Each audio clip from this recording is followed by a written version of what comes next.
자, 오늘도 두 케이스를 같이 묶어서 하겠어요. 왜냐하면 만 6세 남자인데 하나는 이제 그림 그릴 때 이제 자동차만 그리는 거에 대해서 상담이 왔고, 하나는 남자인데 놀기만 좋아한다. 놀기만 열심히 하고 한다. 이런 애 나중에 어떻게 되겠냐, 뭐 이런 걱정이에요. 그래서 특별히 엄마들이 말을 안 해도 솔직히 이런 고민들을 한 번씩 할 수 있다. 이제 그림에 대한 거, 자동차 그림만 그린다. 정상이에요. 왜냐하면 이제 애들 그림을 쭉 관찰을 해보시면, 저도 아들 둘이라 이렇게 보면 한동안 집을 그릴 땐 집만 한 스케치북으로 2권 그려요. 집만. 쟨 집 말고 그릴 게 없나. 그리고 집은 이렇게 되면 그 다음에 또 사람만 그리다가 또 나무 이렇게 그래서 이렇게 바뀌어요. 그리고 자동차도 남자애들 많이 그리는데 요 케이스는 만 6세가 자동차만 그린다는 거야. 자동차만. 그랬을 때 얘가 왜 그럴까요? 자동차만 그리는 이유가 뭘까요? 하는 것은 제가 지금 분석을 해보면 애들이 그림을 그릴 때 자동차는 이렇게, 사람은 이렇게, 나무는 이렇게 될 때까지, 그걸 이제 전문용어로 미분화해서 분화된 상태로 갈 때까지 나름 계속 반복적으로 합니다. 열심히 반복적으로 하다 보면 이제 몰입이 되고, 맨 마지막에 자동차는 굉장히 선율이 아주 이렇게 날렵하면서 좋아요. 그런데 맨 처음 자동차하고 별 차이는 없습니다. 그러나 애로서는 이거 자동차 같은 너무 멋쟁이다 이렇게 생각을 하고, 이제 자동차는 요까지 하죠. 그래서 이제 이런 걸로 볼 때 한 가지에 몰입하는 거를 그렇게 걱정한다든지 할 필요는 없어요. 이제 그래서 이제 한 가지가 익숙해지면, 미분화에서 분화 상태로 가면 그 다음에 사람은 이렇게, 꽃은 이렇게, 나무는 이렇게 하는 식으로 계속 이제 발전해서 그리게 됩니다. 그래서 그런 건 너무 크게 걱정을 안 하셔도 되는데, 자, 이렇게 한 가지에 몰입하는 특성은 이게 상당히 이 창의성하고도 관계가 있어요. 뭘 잘하는 애는 일단 여러 가지에 몰입하기보다는 한 가지에 몰입을 해요. 요 케이스에는 자동차도 이렇게 잘 그리지만 이렇게 차 타고 가다가 휙휙 지나가는 그 차 뒷면만 봐도 저거는 소나타 2, 저거는 무슨 뭐 그랜저 이러고 금세 알아차린대요. 얘는 이제 뭐 그 지각 능력이나 그런 것이 있는 아이지만, 자, 이렇게 해서 그런 것들이 한 가지 아주 그 창의성, 몰입력, 능력이라고 보는 거죠. 그래서 어렸을 때 이런 거를 관찰할 수 있어서 우리 애는 이런 쪽으로 잘한다, 이런 것도 굉장한 특성을 잘 찾아내 주는 거다. 그래서 한 가지 몰입하는 거는 이 창의성하고도 상당히 관계가 있다.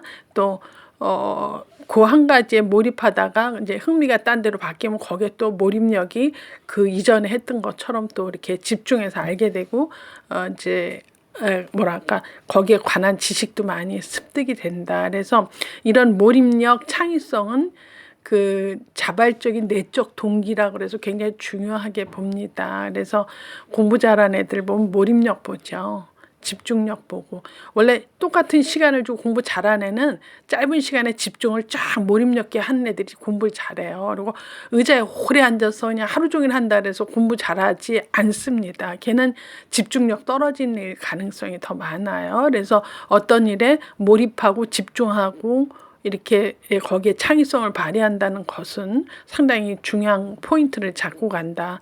그래서 그래서 이제 한 분야에 깊이 있게 알게 되면서 내적인 그 내적 동기도 많이 높아지고, 자발적으로 더 이것도 알고 싶고 저것도 한번 해보고 싶고 이런 마음이 드는 거기 때문에 좋다. 그래서 이제 그림에 대해서는 이제 많은 연구들을 보면, 예를 들어 뭐 정물화를 그리게 해서 꽃병하고 꽃을 놨다고 칩시다. 그러면 3살짜리는요 몇 번 보겠어요? 한 번 봐요. 쏙 보고 꽃병에 꽃이 있어? 한 번 딱 보고 이미지로 그려요. 이미지. 자기가 본 이미지로 그리고, 6살짜리는 꽃병에 꽃이 있다는 몇 번 볼까? 여러 번 봐요. 왜? 거기에 사실적으로 그리려면 여러 번 봐야 되거든. 꽃병이 굉장히 중간 이상으로 높여 있고, 거기 꽃이 한 송이 있고 2송이 있고 이런 걸 계속 봐요. 계속. 그래서 이런 연구들을 보면 어린애일수록 그냥 한 번 봐진 느낌으로 그리고, 나이가 점점 들수록 사실에 가깝게 그리려면 여러 번 반복적으로 봐야 되죠. 물론 크로키 같은 거에서 한 번 보고 촥 그리는 이제 미대생들 그런 거 연습 많이 하지만, 그거보다는 아주 어렸을 때 애들의 그 이제 이렇게 감각적으로 얼만큼 시지각으로 받아들이고 쓰느냐, 이제 그리느냐라고 했을 때 3세 애들은 한 번 보고 그린다면 6세는 여러 번 보고 사실에 입각해서 그린다. 상당히 재밌는 결과다. 그래서 3세는 영상 이미지로 그리지만 6세쯤 되면 관찰하고 그저 사실에 입각해서 그리려고 노력한다. 이제 이런 것들이 연구 결과가 되어져요. 그래서 이제 이렇게 반복으로 자꾸 보고 연습하고 공부하고 또 표현해보고 묘사하고 이런 것은 교육학적으로 굉장히 중요한 순기능이죠. 그리고 공부 잘하는 애들은 뭐죠? 반복을 많이 하는 애는 공부 잘해요.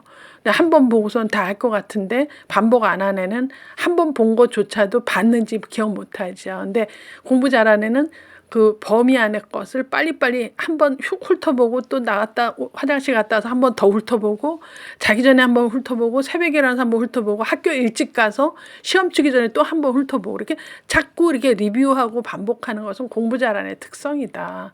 그래서 첫 번째는 다 소화 못해도요. 두 번 볼 땐 못했던 거가 다 이렇게 들어오고요. 나중엔 틀린 것만 이렇게 추적해도 다 알게 됐죠. 그래서 공부도 사실은 머리가 좋은 것도 있지만 공부 요령도 참 필요하지 않냐 이런 생각에 이 반복해서 뭔가를 한다라고 하는 것은 나중에 학교 공부하고도 연결이 될 수 있다. 이제 이런 생각하시고 자동차 그림만 그리는 거에 대해서 너무 답답하게 생각할 필요는 없다. 근데 만약에 자동차만 정말 그려 그냥 집도 없고 사람도 없고 그런 거는 약간 코치가 필요해요. 얘는 다른 거 그리기가 용기가 없고 좀 열등한 것이 있으면 그냥 잘 그리는 자동차만 그린다 그러면 약간 리드해 줄 필요는 있지요. 그렇지만 이제 그렇지 않은 경우라면 이제 한 가지에 올인해서 자꾸 반복을 해서 나는 자동차는 이렇게까지 그려야 되겠다고 하는 순간까지 계속 몰입력 있게 반복해서 그리는 거는 아주 나쁘지 않다, 좋다 이렇게 봐주죠. 그래서 이제 애들 그림 그릴 때 도움은 주지만 애가 스스로 완성하도록 하는 것이 애한테 그림에 대한 자신감을 갖게 한다. 어떤 집은 다 그려주고 귀 그려줘요. 그럼 귀 그려주고 바퀴 그려줘요. 그럼 바퀴 그려주고 이런 것은 별로 창의성하고 관계가 없다 이렇게 생각이 들죠. 그래서 애 스스로 이제 완성할 수 있게 도와주자. 또 한 케이스 남자는 놀기만 좋아한다. 누구 오면 게임도 변형해서 놀기를 하루 종일 한다는 거예요. 이렇게 놀다가 내년에 이제 학교 가면 어떻게 해요? 이런 애 이제 큰일 났어요. 이러는데 사실은 우리나라만 유치원까지만 놀이학습, 경험학습이고 초등학교 들어가면 교과 중심으로 이런 나라는 전 세계 우리나라밖에 없어요. 미국만 해도 초등학교 1, 2학년이 유치원하고 거의 교과가 비슷해요. 그냥 다 놀이 중심이고 경험 중심이야.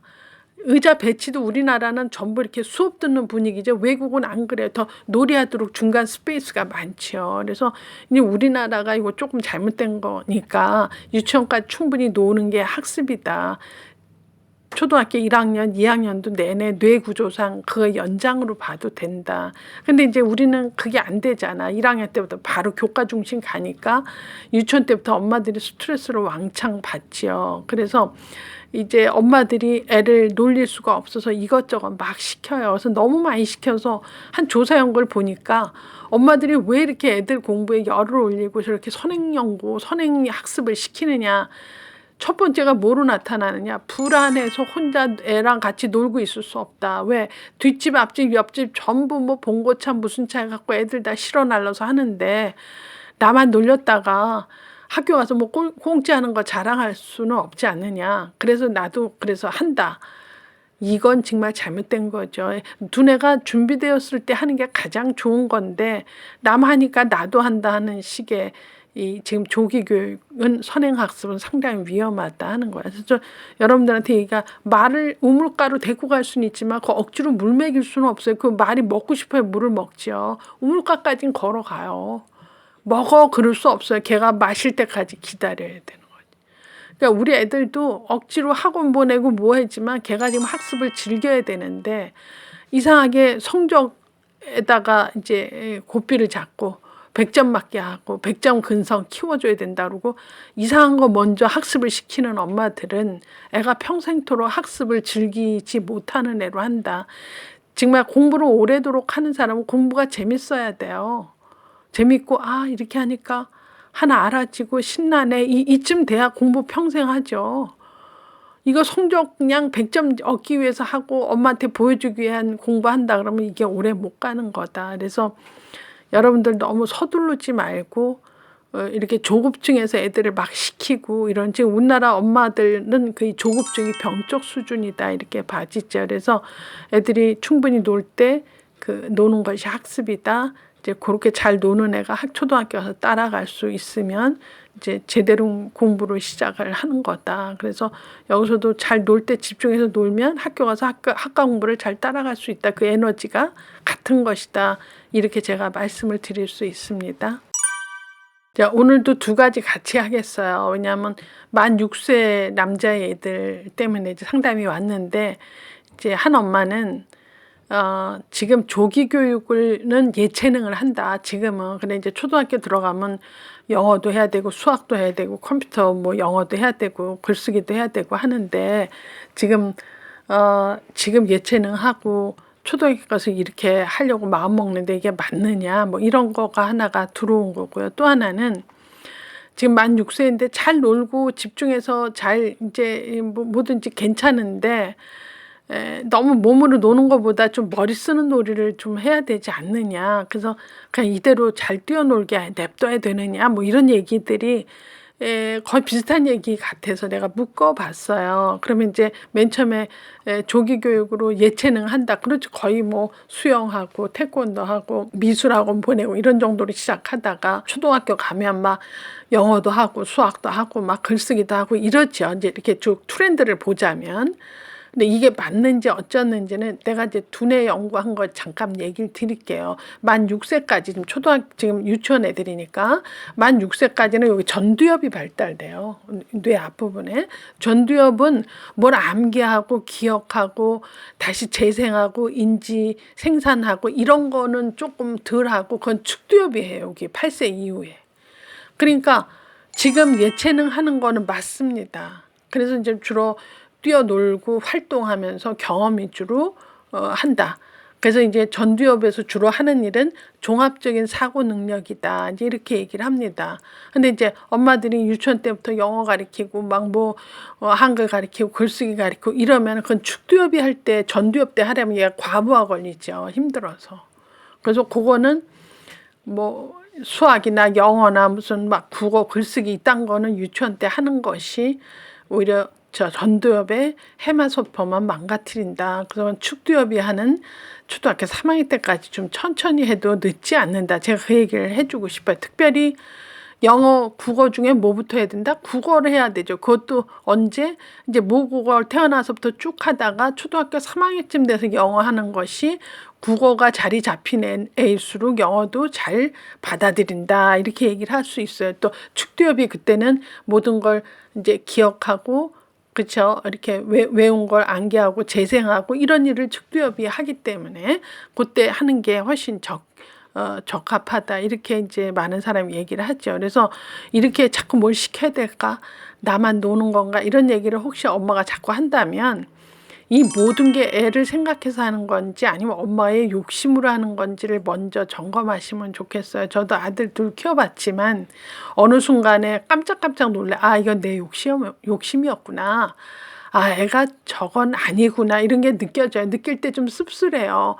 아, 잘할 줄 알았는데 그건 내가 좀 오바했네. 아니면 볼수록 쟤는 그건 아니구나. 이렇게 느끼면 약간 씁쓸한데, 씁쓸한 거일수록 애는 자유로워져요. 엄마가 자기 리얼리티를 알아주니까. 그래서 엄마들이 잘 관찰하면서, 아, 여기까지는 내가 오바되고 얘 진짜 잘하는 건 이거고 얘는 이쪽은 아니다를 아는 것도 상당히 중요한 거다. 저는 그렇게 생각이 들지요. 그래서 유치원까지는 뭐 예체능하고 뭐 이제 그리기나 그리고 태권도 수영 이런 거 해도 되지만, 제대로 된 거 암기해서 외워서 공부할 것들은 초등학교 3학년 때까지는 그때 해도 늦지 않다. 특별히 국어 잘한 것 같고 영어 할 수 있는 나이는 그저 초등학교 3학년이다. 왜? 축두엽이 할 때 하는 게 좋겠다. 그 미리 하는 것은 적기에 하는 게 아니라 모두 다 애들한테는 스트레스고, 이렇게 자꾸 이렇게 적절하지 않을 때 하는 애들은 공부를 빨리 놔요. 안 한다고 그러고, 나는 더 이상 이제 그런 거 하기 싫다고 그러면은 그때 참 난감하지 않나 이런 생각이 들고. 또 한 케이스는 이제 애가 잘 놀고 집중해서 참 좋은 애인데 이렇게 뛰어놀고만 할 게 아니라 머리 쓰는 일을 해야 되지 않느냐. 내 지금 이 생각이 맞는지 틀리는지 모르겠다. 이런 얘기를 하면 저는 내가 이제 애들 놀 때 가면서 요새 놀이가 재밌는 게 별로 없어. 그래서 놀이 교구들 보면요. 거의 놀이라는 이름으로 애를 자꾸 뭐 가리키려고 하고 진짜 뭐랄까 학습시키려고 하는 의도가 그 교구 속에 너무 숨어 있다. 그래서 난 놀이의 목적은 재밌으면 되잖아요. 공부도 재밌게 할 수 있는 애들이 되거든. 그래서 이때 이 머리 쓰는 놀이를 진정해야 되느냐 이런 얘기를 하는 사람한테는 저 페스탈로치가 3H 조화 얘기했어요. 3H는 우리 몸 안에 H, 머리에 해당한 거 지력이죠. H, 지력. 그래서 좀 머리 쓰는 일을 또 어느 정도는 해야 되는 거지. 그 다음에 heart는 심정력, 도덕성, 양심 이런 게 더 heart에 있어요. 그죠? 거짓말할 수 있지만 내 마음은 거짓말할 수 없어. 그죠? 다 보고 느끼고 알고 있기 때문에. 그래서 H, heart는 심정력 그래요. 도덕심을 얘기하는 거죠. 마지막에 hand, 손은 기술력 그래요. 그래서 옛 어른들은 너 밥 먹으려면 손이 움직여야 된다. 손 움직이기 싫으면 너 먹지 말아라. 난 지금 옛날 그 교훈은 내가 고서 읽으면서 줄곧 먹고 너무 재밌었어요. 먹기 싫은 사람 안 먹으려면 일 안 해도 돼. 근데 먹으려면 반드시 일해야 돼. 그래서 손은 기술력을 말해. 굉장히 부지런하게 손이 움직여져야 된다. 그래서 이 3H 조화는 머리, 가슴, 손의 조화를 말하죠. 그래서 페스탈로치는 이 3H의 조화로 그 인간상을 얘기를 했어요. 그래서 머리만 뛰어나고 가슴이 뜨뜻하지 않고 손발이 게을르다. 그러면 어때요? 저는 말로만 갖고 살잖아. 좋은 머리로만. 그런 사람 별로 인격적으로 존경하지 않아요, 우리가.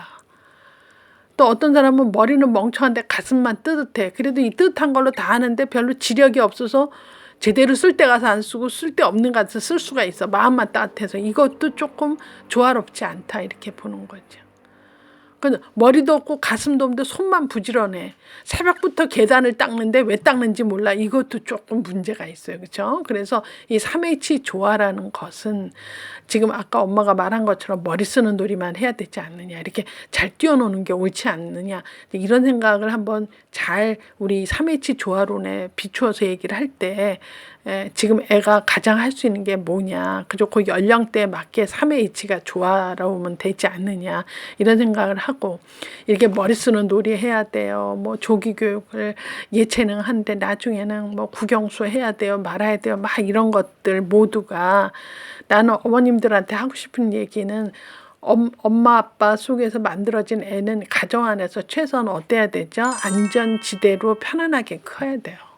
편안하게 큰다는 거는 걔 능력에 맞는 일만 하셔도 걔는 세상을 편안하게 생각하지. 근데 자꾸 조기 교육시키고 못 시켜서 성적으로 애를 자꾸 피곤하게 만들고 알아가는 거에 흥미나 재미보다는 무슨 성적 갖고 애를 스트레스 주고 이런 식으로 가정이 처음부터 자리 잡히면은 애는 가정이 안전지대라고 생각 안 하죠.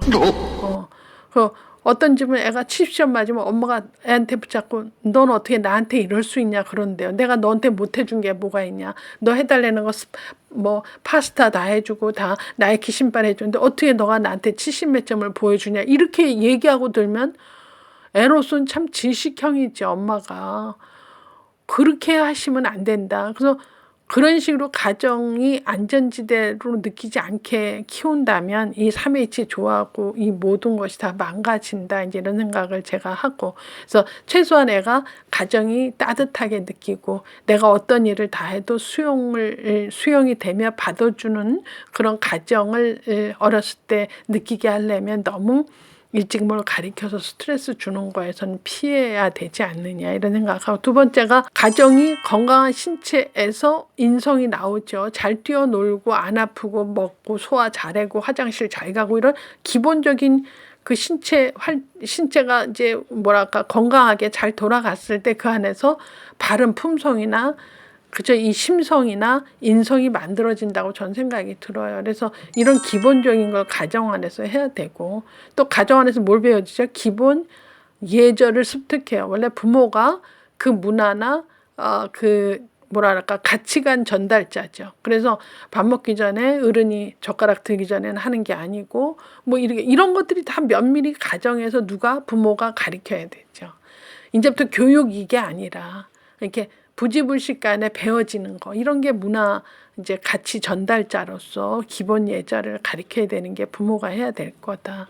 또는 이제 애들 6개월 때 말하기 옹알이 시작할 때부터 엄마는 성인 말을 해서 애가 과자 말고 새우깡도 듣고 쿠키 소리도 듣고 초코칩도 듣고 뭐 집에서 만든 오트밀 쿠키도 듣고 뭐 이렇게 돼야지 언어적인 습득이 되는데 옹알이 때 뭐 다 지나간 다음에 언어의 시작이 되는데 나중에 다 큰 다음에 알아봐야 소용없죠. 그 적절한 시기에 옹알이 할 때 엄마가 적당히 표준말로 대응을 해준다.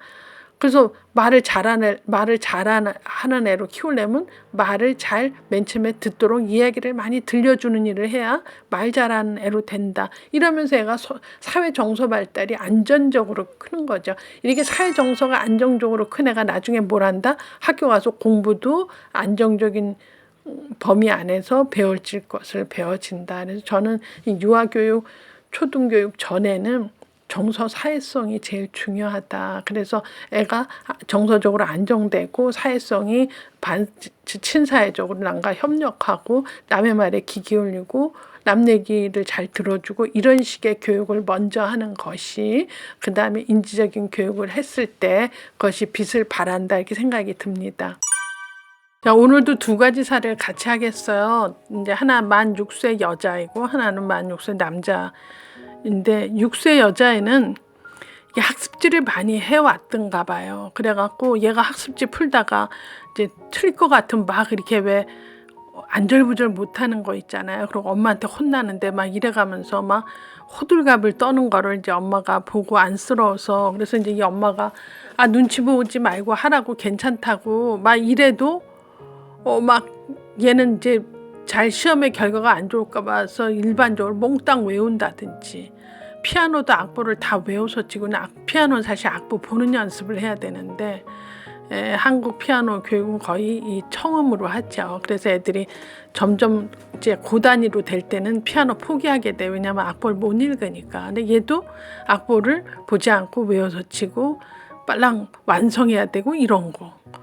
이러니까 이제 이러면 학습 결과 점수에 너무 연연해한다. 이게 이제 엄마가 걱정이고 이제 하나이는 또 이제 너무 산만해서 어렸을 때 산만해서 시어머니가 제 아빠도 그랬는데 좀 똑똑하냐 괜찮아 산만한 거 아니야 애들은 저러다 큰다 이러고선 내버려 뒀는데 실제로 유치원 가니까 딴 애하고 비교해서 굉장히 산만하다고 들 얘기를 하니까 이제 걱정을 하는 거죠.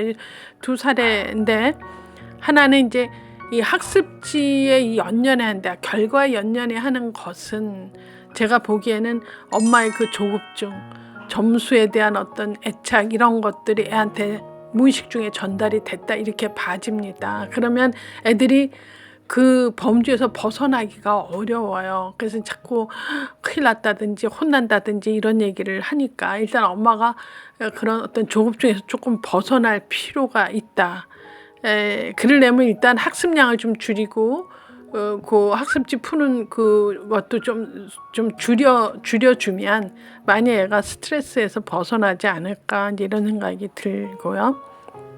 또는 다 맞거나 틀리거나에 너무 민감한 반응을 엄마가 안 했으면 좋겠어요. 이럴 때 다 맞았다 그래서 호들갑 떨고 너무 네가 해냈구나 이런 것도 좀 안 하셔도 되고 어느 날 몇 개 맞고 좀 많이 틀렸어도 너 큰일 났다 이게 뭐야 이렇게 좀 안 할 필요가 있어요. 그냥 틀리면서 배우면 되는 거지. 그리고 네가 개념을 아는 게 중요한 거지. 그거 홀라당 100점 맞는 게 뭐 이렇게 중요하니 이런 식의 약간 좀 무심한 태도를 하는 것이 애가 이제 조금 앞으로 공부를 많이 하려는데 이렇게 학습지 푸는 거에 저렇게 마음을 쓰게 해서는 안 된다. 그리고 또 이제 억지로 누구 위해서 공부하는 공부는 사실은 이게 자유로운 탐색이라든지 공부 자체를 즐기는다든지 뭐 또 창의롭게 뭔가 해보려고 하는 거하고는 사실 거리가 멀게 돼요. 그래서 이렇게 억지로 공부하고 그 점수 결과에 연연해 하는 애들은 사실은 나중에 공부를 길게까지 할 수 없다. 이제 결론은 이 결론을 냈기 때문에 애가 좋아하고 애가 흥미로워하는 게 뭔지를 관심을 갖고 찾아내는 게 더 중요하다 이런 생각이 들어요. 그래서 이런 얘기 할 때마다 그러면 어떻게 해야 되죠? 그래서 애 놀 때 잘 관찰하시면 엄마가 알아요. 애가 우리 애는 이런 거에 관심 있다, 이런 거를 더 좋아한다, 싫어한다 이런 거 알 수 있습니다. 그래서 좀 관찰을 통해서 관심을 좀 가져보면 알 수 있고 또 원래 공부는 그 과정을 즐기는 애가 스트레스를 안 받으면서 결과적으로 성적이 그냥 저절로 좋아지는 거죠. 그래서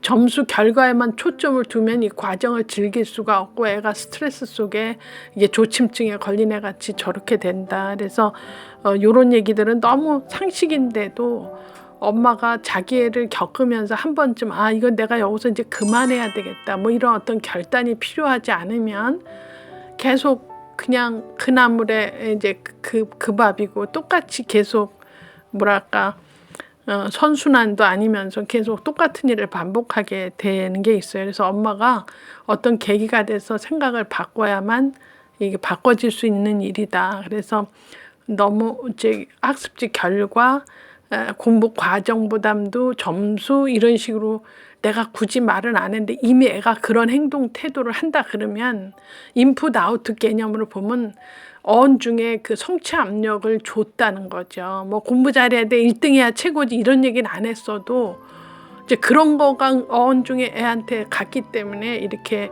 이제 조급증이 생기고 점수에 애착을 갖게 된다 이렇게 봐집니다. 그래서 어머님이 지금부터 바꾼다면 뭐 큰일은 아니다 이렇게 생각이 들고, 또 한 가지 케이스는 남자애가 이제 산만하다. 근데 어렸을 때 이것저것 많이 가르치는 흔적이 있다고 얘기를 합니다. 그래서 이제 어렸어도 이렇게 산만하다 그러니까 어머니, 시어머님이 이렇게 저기 남편도 그랬다. 어렸을 때 얼마나 좀 부산스럽고 그래도 전교 1등만 하고 공부를 좀 잘하냐. 그러니까 애는 그러다 크니까 괜찮다. 그래서 그냥 달리 고민 안 하고 있었는데 유치원을 가니까 이제 여기저기서 좀 산만하다. 얘는 조금 좀 문제가 있다. 좀 전문가 찾아가 봐라. 이러니까 에크머이나 그러고 저한테 왔어요. 그래서 일단 부모가 세심한 관찰을 좀 할 필요가 있고요. 그리고 이것저것 시키는 게 혹시 내 욕심으로 시키는 거 아닌가 또 이것도 한번 관찰해보고. 근데 이제 한국식은 이렇게 백화점식이라서 이거 쭉 한번 들러봅니다. 이것도 하고 저것도 하고 쭉 하다가 애가 재미없어 하는 그건 안 하고 또 재밌는 건 더 집중적으로 하고 이러다가 이제 몇 가지로 압축되긴 하지만 너무나 많은 걸 한 애들을 제가 가끔 상담을 받아보면 결국 애들한테 얻어지는 메시지가 뭐냐면 난 이것저것 해도 난 제대로 하는 게 하나도 없어. 오히려 더 골고루 열등감을 갖게 하는데 기여한다. 이제 이런 얘기를 할 수밖에 없어요. 그래서 너무 이것저것 한 애들은 결국은 한 가지도 제대로 못하는 애로 자기가 스스로 판정을 내리게 된다. 이거 좀 옳지 않다 이런 생각이 들죠. 그래서 지금 ADHD다 그러면 사실은 빨랑 병원에 가서 만 3세니까 36개월 이후부터 그 진단할 수 있거든요. 그래서 검사를 해보시면 이제 ADHD 군이다 그러면 이제 약물 치료 좀 하고 놀이 치료하면서 부모 교육하면 많이 좋아져요. 일찍 가면 더 빨리 좋아집니다. 그래서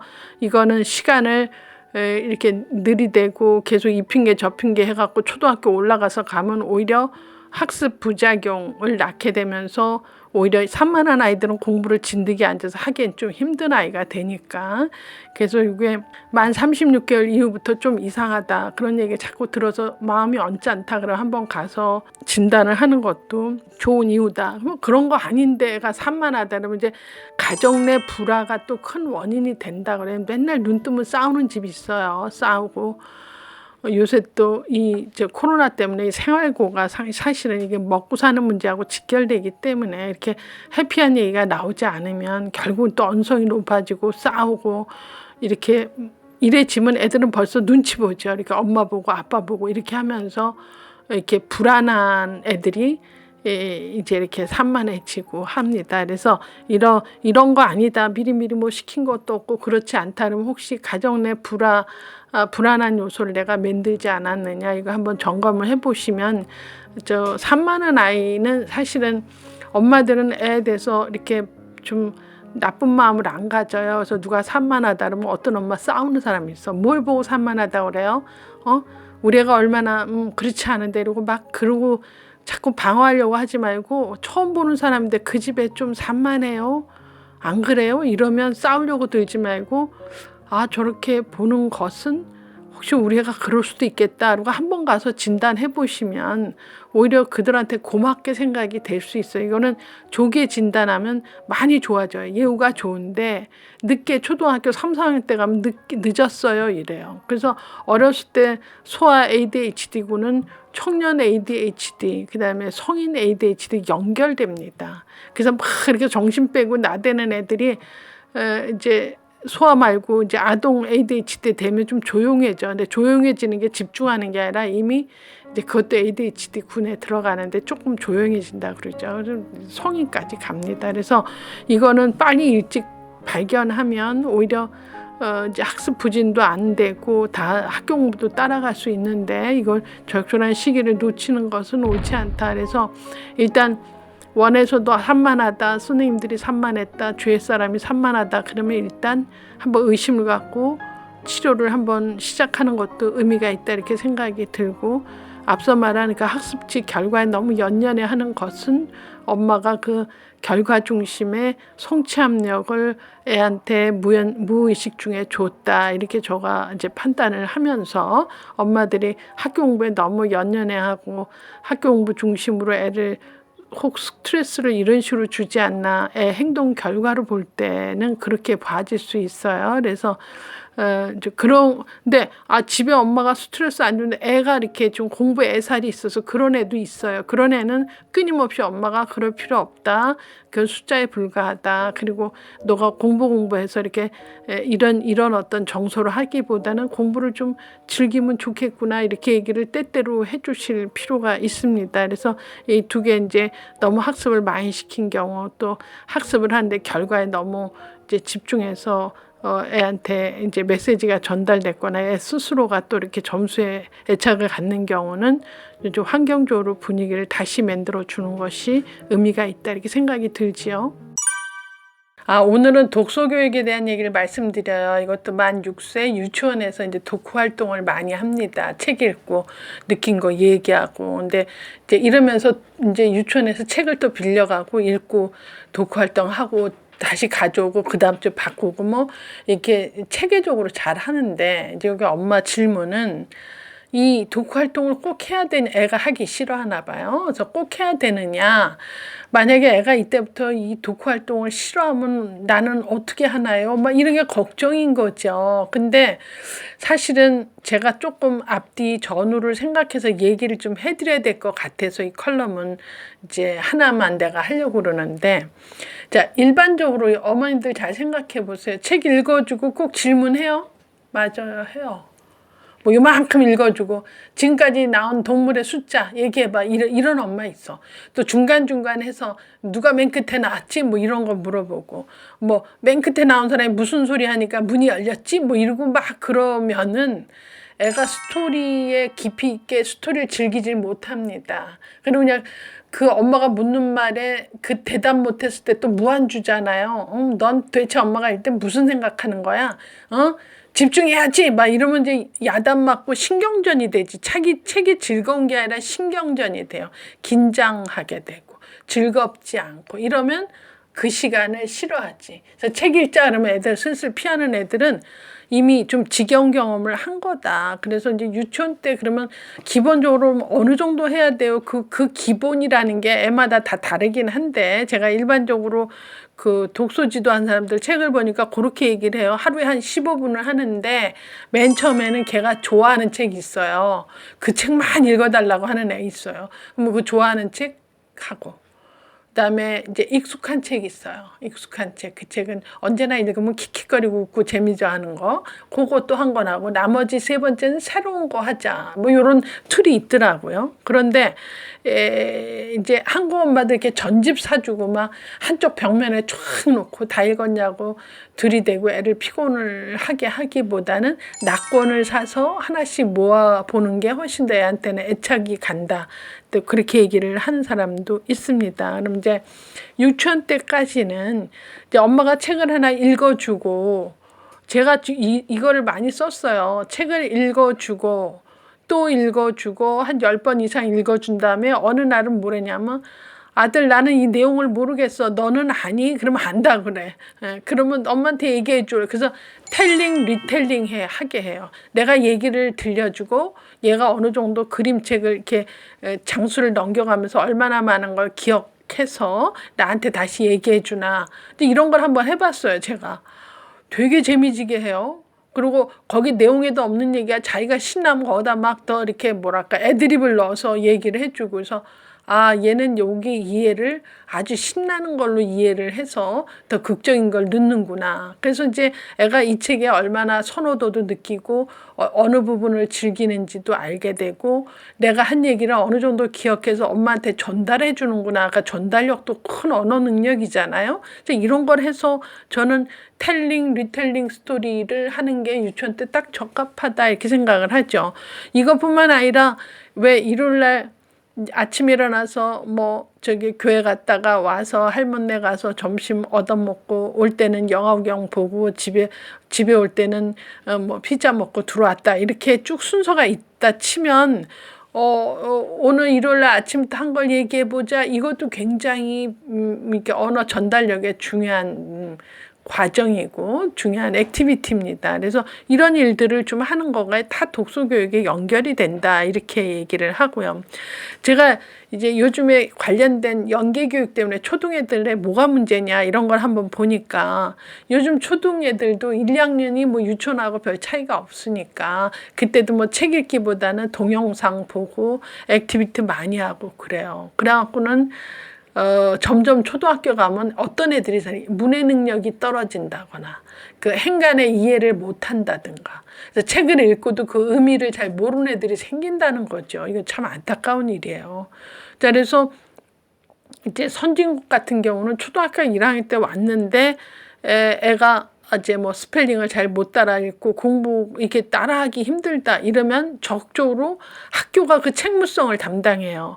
우리나라는 엄마가 책임인데 미국 같은 경우, 외국 같은 경우 선진국에 지금 1학년에 이런 애가 몇 있네, 그럼 걔네만 따로 불러서 1년에 1200시간 정도, 그럼 하루에 한 30분 정도로 방과 후 특별 수업을 합니다. 뭐 얘네 따로 불러서 리소스룸에 불러서 글자 공부를 좀 시킨다든지 이렇게 해서 학교가 그 책무성을 지니고 얘네들을 가리킨다. 그래서 왜 그러냐 봤더니 학년간에 그거를 따라가지 못하는 거는 학교가 문제다. 그래서 이거 글 읽기 못 누는 애들은 이렇게 이제 1년에 1200시간만 해도 1학년에서 2학년 올라가는데 아무 지장이 없더라. 좀 이런 어프로치 보면 상당히 우리도 좀 일해줘야 되지 않느냐. 그래서 점점 이게 이제 읽기 능력이 어려운 애는 학년이 올라갈수록 학습 부진의 원인이 된다. 이거는 학교가 책임을 져야 된다 이렇게 보는 거죠. 그래서 이제 이런 거는 여러분들이 실제로 아무 준비 없이 펑펑 놀리고 보냈다가는 또 애가 굉장히 힘들 수 있다. 그래서 이때 책을 좀 좋아하게끔 하고 책 읽는 시간이 좀 있는 게 좋겠다. 그래서 제가 문헌을 보니까 괴테 엄마가 굉장히 유명한 사람으로 알려 있죠. 그래서 그 정말 독일이 괴테하고 못 바꾸겠다고 얘기할 정도로 그 세계 대문호라고 얘기할 그 괴테는 그 엄마 독서법이 남달랐다 그랬죠. 그래서 책을 읽어주고 그날 엄마의 기분이에요. 뒤에 한 10장 정도 안 읽어주고 네가 마무리해라 이래요. 그러면 이제 괴테가 얘기를 듣고선 뭐 죽었다 살아난 얘기, 뭐 죽지 않고 어떻게 된 얘기 막 얘기하고 또 이만큼 반쯤 읽고 나머지는 네가 마무리해라 이래서 그 괴테의 그 창의력과 어마무시한 그 뭐랄까 상상력은 지금 뭐 누구하고도 비교할 수 없을 정도다. 그래서 그 의도된 그 괴테 엄마의 독서 교육이 지금 대문호, 그지 독일과 맞바꿀 수 없는 괴테를 만들었다. 이렇게 얘기를 이제 후세 학자들이 합니다. 그래서 그 어려서 어떻게 우리 읽기 교육을 하느냐 이게 상당히 중요하다. 그러면 이제 이 시점에서 제가 너무나 많이 받는 질문 중에 아 교수님 우리 애는요 그 책만 읽어달래요. 그렇고 아주 그 책이 그 가운데 까르르 웃고 근데 한 200번 읽어주면 200번 똑같이 까르르 웃는데 좀 이상하게 보인다는 거죠. 우리의 정상이요? 정상이죠. 정상이죠. 이렇게 반복 학습하고 읽은 거 또 읽고 재미져 하는 애는 그 문맥의 흐름을 너무 즐기는 애고 반복적으로 읽는 애가 천재교육법이라고 그래요. 그래서 이제 반복하다 완전히 숙지하고 들들 외워서 얘기하고 그러잖아요. 그래서 이 천재들의 독서가 반복적으로 읽는다 이제 이런 얘기 하니까 어떤 책 집요하게 좋아한다 그거는 걱정거리가 아니고 혹시 내가 천재를 하지 않았나 이렇게 생각하셔도 괜찮다는 거죠. 그래서 이제 반복적으로 읽는 거 괜찮다 이 얘기를 드리고 두 번째 창작 동화만 읽어요? 무슨 동화만 읽어요? 그런 엄마들도 질문 되게 많아요. 그래서 내가 뭐라도 읽는 애는 나중에 다 읽어요. 만화책도 읽는 애는 괜찮아요. 왜? 흐름을 즐기는 거니. 요 얘기 나온 다음에 요렇고 전개되고 그걸 즐기는 거죠. 그래서 그 즐기는 애는 아무래도 책이 즐거운 거는 즐거움을 거기서 받는 거지. 그래서 창작 동화 무슨 만화만 읽어 이것도 결국 나는 별로 이렇게 고민거리는 아니다 이제 이런 생각을 했죠. 그래서 어떤 거 하나 좋아하는 애는 이제 영역 범위를 넓히면 다독하는 애가 돼요. 어떤 논문도 다 읽는 애가 된다.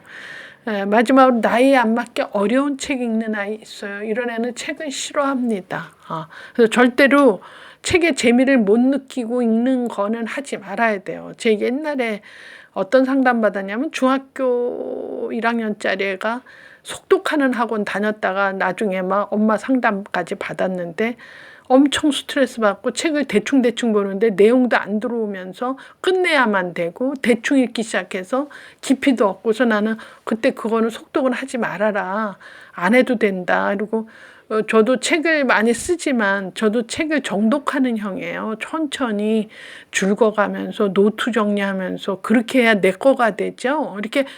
이렇게 속독한 사람 보면 이렇게 X로 읽어요. 이렇게 읽고 막 금세 다 읽어요. 근데 그거는 나도 좀 아닌 것 같아서 그래서 재미없는 책은 절대로 들이대시면 안 되고 속독도 애한테는 별로 책의 즐거움을 얻지 못한다. 저는 결론을 그렇게 내려요. 그래서 이 독서교육은 초등학교 들어가서도 이제 조금 뭐 관심을 갖고 지도를 해야 되지만 유치원 때는 책 읽어주고 엄마한테 읽어줄래 이런 정도. 그래서 서로 의사소통이 잘 돼야 되지 않느냐. 그래서 행간에 그 문맥의 흐름을 안다든지 무엇을 의미하는지 문해 능력을 가지려면 유치원 때는 책 읽어주고 다시 엄마한테 얘기해 줄 수 있니? 일요일날 우리가 하루 종일 뭐 했는지 얘기해 볼까? 이런 정도로만 해서 자기가 생각한 걸로 말로 하는 능력도 상당히 중요한 이제 읽기 교육, 독서 교육에 이제 준하는 예비 교육이다 이렇게 생각이 들죠.